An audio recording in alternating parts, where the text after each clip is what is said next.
চাঁদপুর হামচর এলাকায় আল বাখেরা জাহাজের 6 নাবিক খুনের ও একজন আহত নাবিক ভাইদের জন্য মাগফিরাত ও দোয়া মাহফিলের আয়োজন করা হয়েছে। মোহাম্মদ মান্নু মিয়া, নড়াইল লোহাগড়া প্রতিনিধি।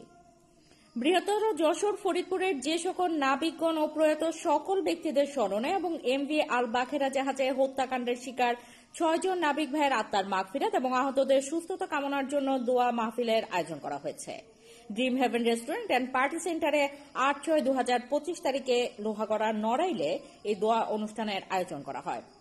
দোয়ার অনুষ্ঠানে বক্তব্য রাখেন ক্যাপ্টেন সোহেল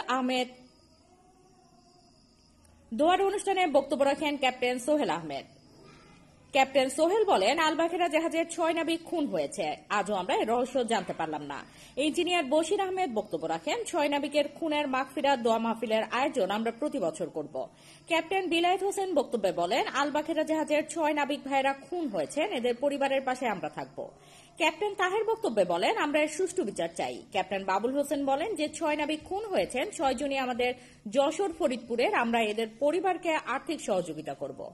ক্যাপ্টেন মফিজ হোসেন বলেন, 6 নাবিক ভাইদের খুনের বিচার চাই। বৃহত্তর যশোর ফরিদপুরের মুরব্বী ও উপদেষ্টা ক্যাপ্টেন আবুল কাশেম নাবিক ভাইদের উদ্দেশ্যে বলেন, আমরা নাবিক জাহাজে চাকরি করি, কোম্পানির শত শত কোটি টাকার মালামাল এক বন্দর থেকে অন্য বন্দরে যাওয়া আসা করি, আমাদের জানের কোনো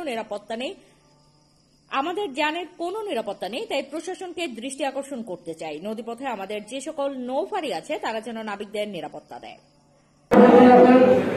অনেকের আমি নাম জানি না এবং আমার ফরিদপুরের ভাইয়েরা তার সকলেই সবার প্রতি আমার সালাম আসসালামু আলাইকুম।